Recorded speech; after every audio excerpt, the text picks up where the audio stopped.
Hello and welcome to the channel the storeman. My name Saeed Farman and हम discuss कर रहे हैं क्लास 10th के बायोलॉजी। ठीक है, तो हमारा चैप्टर जो चल रहा है वो है हाउ डू ऑर्गेनिजम्स रिप्रोड्यूस। ठीक, लास्ट वाले लेक्चर में हमने एसेक्सुअल रिप्रोडक्शन को कंप्लीट किया था। Budding, fragmentation, regeneration, fusion etcetera को हमने पढ़ लिया था। ठीक है, अगर आपने टेक्स्ट से एक बार पढ़ लिया होगा तो मैं होप करता हूँ कि आपको सब समझ में आ गया होगा। अगर नहीं है, कोई पॉइंट रह गया तो कमेंट सेक्शन में बताइएगा, मैं उसको डिस्कस करूंगा। ठीक है, तो आज का हमारा जो टॉपिक है वो है सेक्सुअल रिप्रोडक्शन।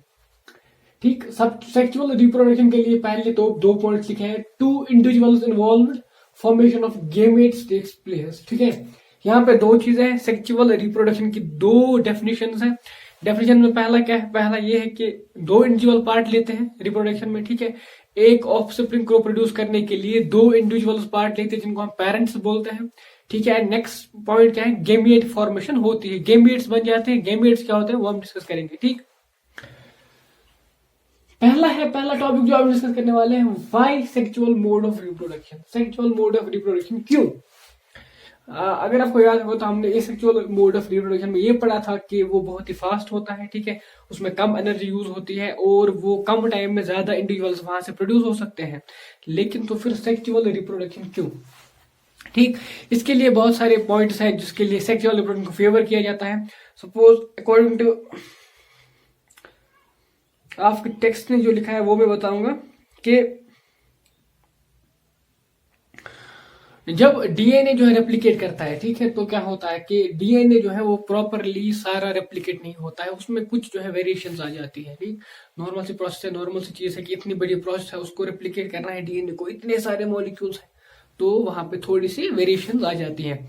उन वेरिएशंस को क्या करते हैं? उन वेरिएशंस को अगर हम एक इंडिविजुअल में एक्यूमुलेट करेंगे, वो फिर किसी इंडिविजुअल को प्रोड्यूस करेगा, तो वहां पे कुछ वेरिएशंस आ जाएंगे उसको। ठीक, क्योंकि वेरिएशंस एक पर्टिकुलर इंडिविजुअल में हो जाती हैं, तो हम वो वेरिएशन जो है उनको हम मानते हैं बेनिफिशियल वेरिएशंस, क्योंकि वो इंडिविजुअल लिव कर रहा है, वो जिंदा है, तो वो वेरिएशन उसके लिए फायदेमंद होंगी। तो अगर हम अब बात ये करते हैं कि हम दो इंडिविजुअल्स को लाते हैं जिनमें वेरिएशन एक्यूमुलेट हो गई है, फिर उन दो इंडिविजुअल्स की वेरिएशंस को हम मिलाएंगे, एक पर्टिकुलर इंडिविजुअल को क्रिएट करेंगे, तो उसमें वेरिएशन ज्यादा आ जाएंगी। ठीक है, तो वो वेरिएशन वहां पे ज्यादा आ जाएंगी और उसकी चांसेस ज्यादा है सर्वाइव करने के एक पर्टिकुलर एनवायरमेंट में। ठीक है,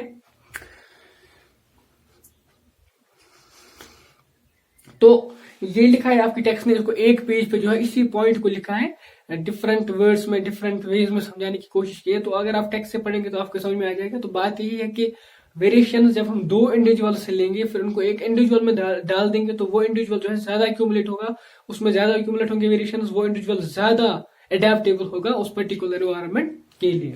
ठीक है, तो नेक्स्ट जो है वो है वेरिएशन। ठीक, वेरिएशन फ्रॉम टू इंडिविजुअल, वही वाला पॉइंट की वेरिएशन में आ जाती है। वेरिएशन जो है दो इंडिविजुअल से आ जाती है, तो ये वाली वेरिएशन ज्यादा बेनिफिशियल हो जाती है और उसमें ज्यादा वेरिएशन आते हैं, तो वो पर्टिकुलर एनवायरमेंट में अडेप्ट कर सकता है। अब क्या है कि अब हमने पहले ही बोला कि हमें गेमेट्स चाहिए सेक्सुअल रिप्रोडक्शन में। अब गेमेट्स कैसे बनेंगे और मेल और फीमेल गेमेट्स क्या होते हैं सब पढ़ेंगे। ठीक है, देखो क्या है, मैं ट्राई कर रहा हूं कि भी आपको सिंपल वे में समझाऊं, क्योंकि मैं ज्यादा जोर से नहीं बोल पा रहा हूं अभी।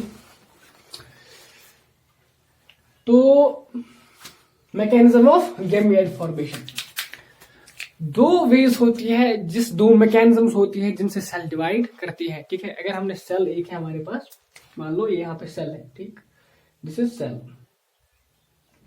ये दो वे से डिवाइड कर सकती है। एक वे है ये कि ये अपना न्यूक्लियस जो इसमें है, इसको दो न्यूक्लियस बनाए, रेप्लिकेट करके फिर ऐसे डिवाइड करे। ठीक है, तो दो सेल्स बन गई।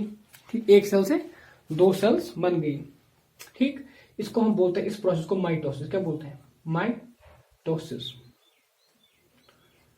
अब दूसरी प्रोसेस में क्या होता है, ये सेल जो है ये डिवाइड करती है और दो में। ठीक, लेकिन न्यूक्लियस जो है ये रेप्लिकेट नहीं करता। बात क्या है कि न्यूक्लियस हाफ ऑफ चला जाता है, इसमें थोड़ा न्यूक्लियस, इसमें हाफ न्यूक्लियस, ये भी दो में डिवाइड करती है। ठीक है, एक प्रोसेस ऐसी है जिसमें क्या होता है, जिसमें एक सेल दो में डिवाइड करती है, पहले न्यूक्लियस रेप्लिकेट करता है तो दो में डिवाइड करके दोनों को इक्वल जेनेटिक मटेरियल आ जाता है, दोनों को इक्वल न्यूक्लियस आ जाता है, इसको हम बोलते हैं माइटोसिस। लेकिन दूसरी प्रोसेस वो, उसमें क्या होता है, पहले जो है जेनेटिक मटेरियल जो है रिप्लिकेट होता है, उसके बाद दो सेल्स में कन्वर्ट होता है, दो सेल्स जो है आप फिर डिवाइड करती है अलग अलग और न्यूक्लियस को हाफ हाफ करके चार सेल्स बनाती है। इस प्रोसेस को हम बोलते हैं मियोसिस। क्या बोलते हैं? मियोसिस। मियोसिस मियोसिस एक इंपॉर्टेंट प्रोसेस है जो सेक्सुअल रिप्रोडक्शन में बहुत ही जो है अहम रोल अदा करती है। देखो यहाँ पे लिखा है मियोसिस। मियोसिस से क्या होता है, अगर हम ऐसे ही करेंगे काम, एक इंडिविजुअल है दूसरा इंडिविजुअल है, उसके एक सेल लेंगे इसके एक सेल लेंगे और उनको आपस में कंबाइन करके दूसरा इंडिविजुअल बनाएंगे, तो क्या होगा, जितना इसमें जेनेटिक मटेरियल है जितना इसमें जेनेटिक मटेरियल है वो दोनों आके डबल हो जाएंगे ना फिर उस इंडिविजुअल में। तो उस इंडिविजुअल में ट्वाइस जेनेटिक मटेरियल आ गया जो कि कम्प्लेक्स प्रोसेस बनाएगा, जो कि कम्प्लेक्स जो है प्रोड्यूस करेगा एक पॉपुलेशन में, और पॉपुलेशन स्टेबल नहीं रह पाएगी क्योंकि सपोज एक इंडिविजुअल है उसके पास दो क्रोमोसोम्स है और उसके पास दो है तो इन्हें चार बना दिए, फिर जब ये दो इंडिविजुअल रिप्रोड्यूस करेंगे तो जो नेक्स्ट वाला इंडिविजुअल उसमें आठ होंगे। ठीक है, इसी तरह तो ये चलता रहेगा तो ये बहुत ज्यादा हेक्टिक प्रोसेस बन जाएगा। इसलिए क्या होता है कि नेचर ने एक प्रोसेस जो है क्रिएट की, इसको मियोसिस बोलते हैं। ठीक, मियोसिस क्या करती है, ये कुछ सेल्स में होती है। ठीक है, जिन सेल्स में मियोसिस होती है गैमीट फॉर्मेशन के लिए उनको हम बोलते हैं जर्म सेल्स। क्या बोलते हैं? Germ cells. Germ cells germ cells जो है ना उनमें एक प्रोसेस होती है मियोसिस। नॉर्मली हमारी बॉडी में माइटोसिस होती है क्योंकि हमारी बॉडी को ग्रो करना होता है, हमें सिमिलर टाइप के सेल्स चाहिए होते हैं जिनमें सेम जेनेटिक मटेरियल हो। लेकिन जब हमें रिप्रोडक्शन के लिए जाना होता है ऑर्गेनिज्म को, तो वो क्या करता है, उसमें कुछ टाइप के सेल्स होती है एक पर्टिकुलर ऑर्गन में होती है जिनको हम जर्म सेल्स बोलते हैं। जर्म सेल्स क्या करते हैं, ये जाते हैं मियोसिस के थ्रू, ये माइटोसिस नहीं करते हैं, पहले माइटोसिस करते हैं, बहुत क्रिएट करते हैं, उसके बाद मियोसिस करते हैं। ठीक है, और क्रिएट करते हैं गेमीट्स। क्या करते हैं? गेमीट क्रिएट करते हैं। यहाँ पे गेमीट लिखा है ना, फॉर्मेशन ऑफ गेमीट्स, तो ये गेमीट जो है ये क्रिएट होते हैं। अब गेमीट क्या होते हैं? गेमीट होते हैं सेल्स, ठीक, वो वाली सेल्स जिनमें हाफ नंबर ऑफ क्रोमोसोम्स होते हैं, हाफ कंटेंट ऑफ डीएनए होता है। एक पर्टिकुलर ऑर्गेनिज्म की नॉर्मल सेल में जितना डीएनए होगा उसकी गेमेट सेल में उसके जो उसने गेमेट्स बनाए उसमें उतना उसका हाफ होगा। ठीक है, अगर इस ऑर्गेनिज्म है, अगर ह्यूमन बीइंग की बात करें तो उसके नॉर्मल सेल में ठीक है 23 पेयर क्रोमोसोम्स है, 23 पेयर क्रोमोसोम्स है, लेकिन गेमेट्स में क्या होता है, ओनली 23 क्रोमोसोम्स होते हैं। यहाँ पे होते हैं 23 पेयर। ठीक है, यहाँ पे होते हैं 23, या यहाँ पे 46 क्रोमोसोम्स होते हैं, यहाँ पे सिर्फ और सिर्फ 23 क्रोमोसोम्स होते हैं। तो बात क्या हुई कि यहाँ पे जो कंटेंट था उसका यहाँ पे हाफ चला गया गेमेट्स में। फिर जब दूसरे इंडिविजुअल से पेरेंट जो है, एक पेरेंट से आगे 23, दूसरे पेरेंट से आगे 23, तो ये फिर मिलके क्या बनाते हैं, 46 फिर से बनाते हैं और वो इंडिविजुअल फिर से नॉर्मल इंडिविजुअल बन जाता है। ठीक है, कन्वेंशन हमने लिए, हम क्या करते हैं, जो वाला गेमेट एक तो मोटाइल होगा और स्मॉल होगा उसको हम मेल गेमेट बोलते हैं। एक कन्वेंशन है कि सपोज यहाँ पे हमें अभी डिस्टिंक्ट हो जाएगा कि मेल गेमेट कौन है फीमेल गेमेट कौन है, लेकिन बहुत सारे ऑर्गेनिज्म ऐसे हैं जहाँ पे सिमिलर स्ट्रक्चर होते हैं उनके, ठीक, वहां पे हम रिकॉग्नाइज नहीं कर पाते हैं कि मेल गेमेट कौन है फीमेल गेमेट कौन है। तो इसी तरह के रिप्रोडक्शन के बहुत सारे टाइप्स हम माने, जैसे सपोज अगर आपकी same similar type of gametes है, ठीक है, तो सपोज अगर आपके पास एक है, ऐसा सपोज आपको बताऊंगा एक एग्जांपल देखिए, एक ऐसा है आपको एग है, ठीक, बड़ा है और स्पर्म सपोज ऐसे छोटी है। ठीक है, तो इस वाली जब यहाँ से फर्टिलाइजेशन होती है उसको इस वाले टाइप के गेमेट फ्यूजन को हम बोलते हैं। ठीक है, ऊगेमस टाइप होती है, मतलब ये बड़ा है ये छोटा है। इसी तरह आइसोगेमस है, एनाइसोगेमस है, ठीक, आइसोगेमस सिमिलर टाइप के, एनाइसोगेमस सिमिलर लेकिन थोड़ा सा साइज। तो क्या होता है कि जो वाला स्मॉल होता है, ठीक है, स्मॉल होता है और मोटाइल होता है, हम इसको मेल गेमेट बोलते हैं। ठीक है, मेल गेमेट। तो आप बोलोगे कि हमें तो मेल और फीमेल पता है, हमें क्यों करना है मेल गेमेट फीमेल गेमेट। तो अगर आपको प्लांट्स देंगे, ये प्लांट्स है, जाओ बोलो मुझे फीमेल गेमेट कौन है मेल गेमेट कौन है, तो आप कैसे बता सकते हो फीमेल, आपको तो प्लांट्स का नहीं पता ना कौन सा प्लांट फीमेल है कौन सा प्लांट मेल है। तो कन्वेंशन लिया, हम बोलते हैं कि जो वाला गेमेट दो ऑर्गेनिजम्स जो अपोजिट जेंडर है उनमें से जो वाला गेमेट एक तो स्मॉल होगा, ठीक, और मोटाइल होगा। ठीक, मोटाइल और स्मॉल, ये दो क्राइटेरिया है जिनके बेसिस पर हम उसको नाम देते हैं मेल गेमेट। फीमेल गेमेट जो है यूजुअली स्टैटिक होता है, एक ही जगह होता है यूजुअली, ठीक है, एवरी टाइम नहीं होता, यूजुअली स्टैटिक होता है और ये बड़ा होता है। ठीक, बड़ा क्यों होता है, वो यहाँ पे female gamete serves as food source.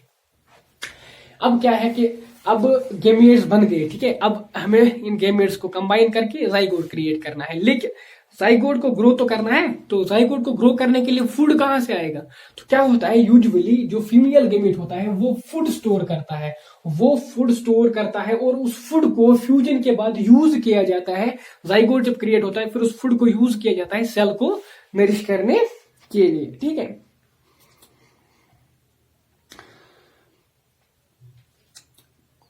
ठीक, हाँ। और आपकी टेक्स्ट ने कुछ पॉइंट्स दिए हैं, मैं चाहता हूं कि कोई पॉइंट स्किप ना हो।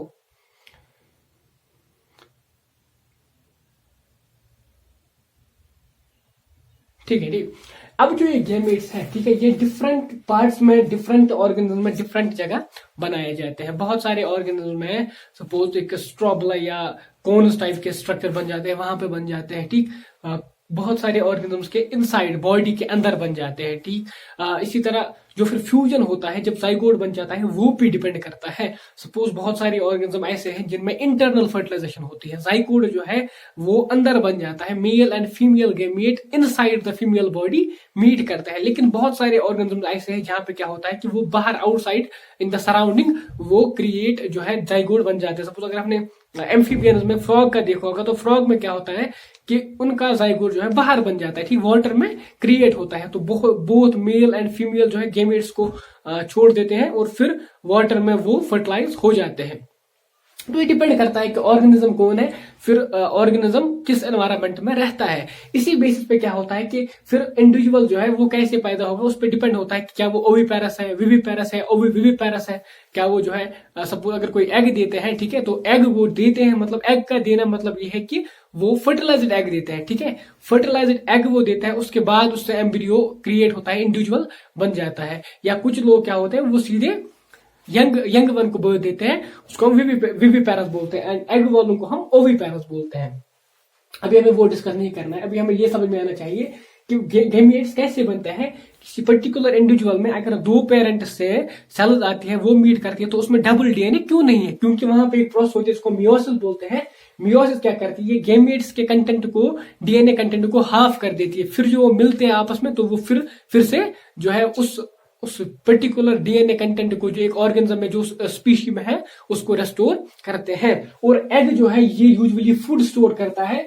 फ्यूचर में जब जाइगोट बन जाता है तो फिर उस जाइगोट में जो डिविजन होते हैं उनके लिए जो फूड चाहिए होता है, तब वो फूड जो है अर्ली फूड वो यही एग स्टोर करता है। एग यॉक आपने बहुत बार देखा होगा, जब एग खाते हैं किसी भी, सपोज चिकन का जब एग लेते हैं तो उसमें क्या होता है, बीच में यॉक होता है, ठीक है। यॉक ये स्टोर होता है फूड उसमें, ठीक।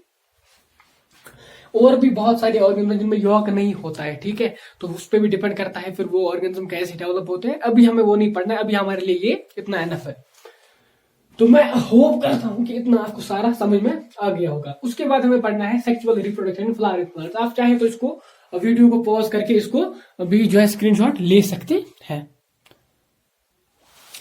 प्लांट्स में भी क्या होता है कि sexual reproduction and vegetative reproduction. Vegetative reproduction हमने कल पढ़ा था क्या होता है, रूट, स्टम, कटिंग्स एटसेट्रा जो भी हम यूज करते हैं उस प्लांट को ग्रो करने के लिए, वो वाला प्रोसेस ज्यादा फास्ट होता है। देन दिस, यहाँ पे सीड फॉर्मेशन होती है, फिर हमें सीड को सो करना पड़ता है, फिर सीड से जर्मिनेट होकर प्लांट बन जाता है। तो पहले हम देखेंगे क्या होता है सेक्सुअल रिप्रोडक्शन फ्लावरिंग प्लांट्स में। आज हम जो है ये नहीं पढ़ेंगे कि वो उसका मैकेनिज्म क्या है, कैसे होती है, वो हम अलग से पढ़ेंगे, ठीक। आज हम सिर्फ ये देखेंगे parts of flower, sexual reproduction में कौन से पार्ट यूज होते हैं और फ्लावर के पार्ट्स के नाम क्या होते हैं। होप करता हूं कि आप ये डायग्राम देख के थोड़ा सा आपको खुद भी समझ में आ रहा होगा कौन क्या चीज है, ठीक है। ये जो है ये स्टाक है, ठीक, स्टाक है फ्लावर का, फ्लावर का स्टाक है, ठीक है। सबसे पहले क्या होता है, फ्लावर जब बंद होता है, बर्ड स्टेज में होता है, फ्लावर बर्ड स्टेज में है। मैं आपको एक चीज बना के दिखाऊंगा कैसे होता है। ये ऐसा, ठीक है, ऐसा ऐसा ऐसा, ठीक है। बीच में आप मान लो इसके फ्लावर बर्ड फॉर्म में, ऐसे यहां से बर्ड फॉर्म में फ्लावर है, ठीक। अभी ये बर्ड जो है निकल रहा है, ठीक है। आप समझ लेंगे कि मैं क्या बता रहा हूँ, ऐसे बंद है, अभी बर्ड नहीं हुआ है। ये जो पार्ट्स, ये जो leaf like green like structure, green structure उसको कवर करते हैं ना, ये यहाँ पे दिखाया है ये वाले, ठीक है। इनको हम बोलते हैं सेपल्स। क्या बोलते हैं? सेपल्स का क्या काम होता है, मेजोरिटी ऑफ वर्क इनका जो काम होता है वो यहाँ पे होता है बर्ड स्टेज में फ्लावर को प्रोटेक्ट करना, क्योंकि ये बर्ड स्टेज में इसको कवर करते हैं, ठीक, ये सारे फ्लावर को कवर करते हैं, बंद कर देते हैं और ये उसको यहाँ पे प्रोटेक्ट करते हैं। उसके बाद क्या होता है, जब फ्लावर खुल जाता है, जब फ्लावर ओपन होता है, तो ये वाले या तो यहाँ पे ऐसे रह सकते हैं, परसिस्ट कर सकते हैं, कुछ टाइम तक रह सकते हैं, या यहाँ पे गिर भी सकते हैं।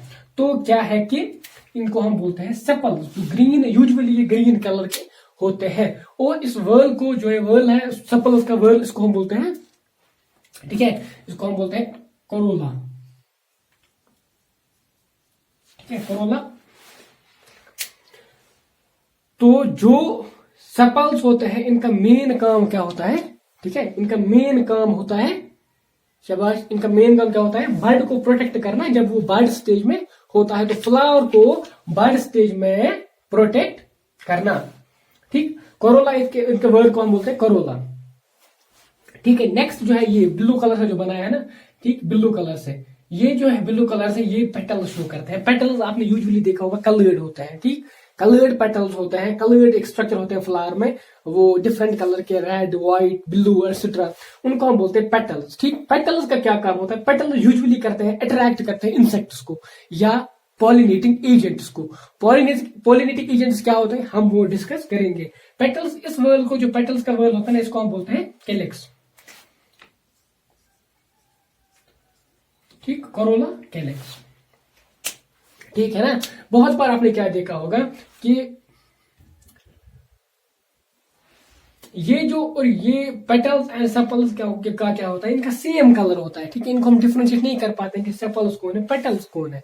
बहुत सारे प्लांट्स में, बहुत सारे फ्लावर्स में ऐसा होता है, तो उनको भी हम पर्टिकुलर नाम से जानते हैं, अभी वो डिस्कस करने की जरूरत नहीं, अभी इतना आप याद रखोगे तो एनफ है, ठीक है। पेरियंथ, कैपल, अर्स्ट्रा, वो उसको हम नाम देते हैं। तो उसके बाद क्या होता है, फ्लावर में ऐसा एक स्ट्रक्चर होता है, ठीक है, ऐसा ये ट्रिम्बल लाइक स्ट्रक्चर होता है, कुछ इस तरीके का होता है कि पहले यहाँ पे स्वोलन पार्ट होता है, फिर ऐसे लॉन्ग फिलामेंट, फिर ऐसे, ठीक है। ये जो पार्ट है ना, इसको हम होल को हम बोलते हैं पिस्टल, क्या बोलते हैं, पिस्टल। पिस्टल में क्या होता है, पिस्टल में एक तो आपकी यहाँ पे ये स्वोलन पार्ट, इसको हम ओवरी बोलते हैं, ठीक है। उसके बाद ये लॉन्ग स्टाक जो है ना, इसको हम बोलते हैं स्टाइल, क्या बोलते हैं, स्टाइल। और लास्ट पे ऊपर जो है रिसेप्टिव पार्ट, इसको हम बोलते हैं स्टिग्मा। ये जो रिसेप्टिव पार्ट होता है ना, ये या तो स्क्रीटरी हो सकता है, इसमें कुछ मॉइस्चर हो सकता है, ये कुछ आप समझ लो कि इस पे कुछ ऐसे केमिकल्स हो सकते हैं कि जो किसी चीज को अट्रैक्ट करते हैं या फिर बंद करते हैं, ठीक। या तो ये ऐसे ही हो सकता है, इसमें कोई चीज न हो सकती है। तो ये जो स्टिग्मा है, यही है वहां, यही है वो एक प्लेटफॉर्म प्रोवाइड करता है जहां पे पोलन्स आके गिर जाते हैं। वो पोलन जब इस पे आ जाते हैं, उसी से फिर पॉलिनेशन हो जाती है और यहाँ पे सेक्सुअल रिप्रोडक्शन के थ्रू सीड्स क्रिएट होते हैं। तो ये जो पार्ट होता है, ये होता है फ्लावर का फीमेल पार्ट, ठीक है।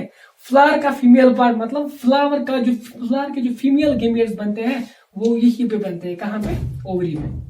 ये आपको याद रखना है कि जो पिस्टल होता है ये फ्लावर का फीमेल रिप्रोडक्टिव पार्ट होता है, इसमें जो है ओवरी में बनते हैं फीमेल गेमेट्स, ठीक है। Ovary stock and ovary style and stigma, इनको हम पिस्टल बोलते हैं सारे स्ट्रक्चर को। और पिस्टल होता है फीमेल रिप्रोडक्टिव ऑर्गन फ्लावर का या प्लांट का, ठीक है। और अब यहाँ पे जो दिख रहे हैं ना, ये जो ऐसे स्ट्रक्चर दिख रहे हैं ऊपर, इन पे ऐसे बनाया है ये, तो क्या होता है, इनको हम नाम बोलते हैं फिलामेंट। जो ये है ना, ये स्टाक लाइक, इसको हम फिलामेंट बोलते हैं। और ऊपर जो ये ऐसे स्ट्रक्चर है बाइलोब्ड, इसको हम बोलते हैं एंथर। यूजुअली बाइलोब्ड होता है, यूनिलोब भी हो सकता है, एक ही लोब भी हो सकता है, या एक से ज्यादा भी हो सकते हैं। तो क्या होता है कि इसको हम फिलामेंट बोलते हैं और इसको हम एंथर बोलते हैं। ये जो पूरा स्ट्रक्चर है ना, ये एंथर और ये फिलामेंट, इसको हम बोलते हैं स्टामेन। स्टामेन होता है male reproductive part of a flower और ऑफ अ प्लांट। तो प्लांट का मेल रिप्रोडक्टिव पार्ट जो है स्टामेन होता है। स्टामेन दो पार्ट से कंसिस्ट किया जाता है, दो पार्ट से कंसिस्ट होता है, दो पार्ट से बन जाता है, किसके से, फिलामेंट एंड एंथर से। इसी तरह फीमेल रिप्रोडक्टिव पार्ट को हम बोलते हैं पिस्टल। पिस्टल तीन चीजों से बन जाता है, ओवरी, स्टाइल, स्टिग्मा। होप करता हूं कि आपको फ्लावर के पार्ट समझ में आ गए होंगे और याद भी हो गए होंगे। ये जो दो है ना, ये कैलिक्स एंड कोरोला, इनको हम बोलते हैं नॉन एसेंशियल, क्या बोलते हैं, नॉन एसेंशियल फ्लावर वर्ल्स। ठीक, ये नॉन एसेंशियल वर्ल्स होते हैं क्योंकि इनका रिप्रोडक्शन में कोई पार्ट नहीं होता है। ऑल्दो ये अट्रैक्ट करते हैं इंसेक्ट्स को, अट्रैक्ट करते हैं पॉलिनेटिंग एजेंट्स को, लेकिन इनका मेन कुछ डायरेक्ट रोल नहीं होता है। ये वाली जो पार्ट्स है स्टैमेन एंड पिस्टल, इनका इंपॉर्टेंट रोल है। इनके बगैर रिप्रोडक्शन नहीं होगी, इनके बगैर कोई भी सेक्सुअल रिप्रोडक्शन प्लांट में नहीं होगी। तो इनको बोलते हैं एसेंशियल वर्ल्स। क्या बोलते हैं? एसेंशियल वर्ल्स में आपके स्टैमेन एंड पिस्टल आएंगे, एंड नॉन एसेंशियल वर्ल्स में आपके ये सेपल्स एंड पेटल्स आएंगे। ठीक है, तो ये जो है टिपिकल फ्लावर की डायग्राम है। फ्लावर्स के भी फिर टाइप होते हैं। ठीक है, unisexual flower, bisexual flower. Unisexual flower, कई फ्लावर ऐसे होते हैं जिनमें ये वाले जो है ये एब्सेंट होते हैं। ठीक, सिर्फ और सिर्फ ये पिस्टल प्रेजेंट होता है, या पिस्टल एब्सेंट होता है, सिर्फ और सिर्फ ये प्रेजेंट होता है। तो ये डिपेंड करता है कि कौन है फ्लावर। ये हम कल डिस्कस करेंगे नेक्स्ट वाले लेक्चर में। ठीक, आज के लेक्चर में हम इतना डिस्कस करेंगे कि फ्लावर की, टिपिकल फ्लावर की जो है ये शेप है उसकी, ये डायग्राम है उसकी। टिपिकल फ्लावर की ये पार्ट्स मैंने बनाए हैं। ये एंथर जो है यहाँ पे बन जाते हैं मेल गेमेट्स, जिनको हम पोलन ग्रेन्स बोलते हैं। पोलन ग्रेन्स जो है वो मेल गेमेट्स होते हैं और वो यहाँ पे बन जाते हैं। यहाँ पे पोलन ग्रेन्स होते हैं, फिर ये जो है बर्स्ट होते हैं और वो पोलन ग्रेन्स यहाँ से हवा में चले जाते हैं, फिर इस पे चले जाते हैं। ठीक, पोलन ग्रेन्स इसी फ्लावर से भी आ सकते हैं या डिफरेंट फ्लावर से भी आ सकते हैं, वो हम डिस्कस करेंगे। ठीक, अभी आपको याद रखना है कि यहाँ पे जो है मेल गेमेट्स बनते हैं जिनको हम पोलन ग्रेन्स बोलते हैं। Pollen grains. ठीक, और यहाँ पे फीमेल गेमेट्स बनते हैं। ठीक, ओव्यूल्स एटसेट्रा। ठीक, तो मैं होप करता हूं कि आपको समझ में आ गया होगा जो भी हमने आज डिस्कस किया। सिंपल था, कोई भी चीज इसमें कॉम्प्लेक्स नहीं है, कोई भी कॉम्प्लिकेटेड चीज हमने डिस्कस नहीं की है। आपको यही सिंपल चीजें आपके टेक्स्ट में भी दिया है। मैं ये चाहता हूं कि मैं टेक्स्ट से ज्यादा बाहर न जाऊं, ताकि आपको फिर ये टिपिकल फील ना हो, आपको डिफिकल्ट फील ना हो। तो आप काम करो, आपको यहां से जाके ये वाला पार्ट जो है ये आपको अपने टेक्स्ट से पढ़ना है। आपको देखना ये क्या कोई ऐसा पॉइंट है जो आपको समझ में नहीं आया। अगर नहीं आया, अगर मैंने डिस्कस नहीं किया है, टच नहीं किया, तो मुझे आप कमेंट सेक्शन में बताइएगा, मैं नेक्स्ट लेक्चर में डिस्कस करूंगा। बाकी वही है कि वीडियो को जो है शेयर करना है अपने फ्रेंड्स के साथ, और चैनल को सब्सक्राइब करके जाना है अगर आप नए हैं, और बेल आइकन को भी प्रेस करना है, और लाइक तो करना ही करना है क्योंकि उससे हमें एनर्जी मिलती है। I am actually not feeling well from since couple of days, तो थोड़ा सा मेरी जो है आवाज अभी स्लो चल रही है। बाकी हमारे साथ जुड़ भी सकते हैं आप टेलीग्राम, इंस्टाग्राम, फेसबुक, यूट्यूब पे तो है ही। बाकी थैंक्स फॉर वॉचिंग, थैंक्स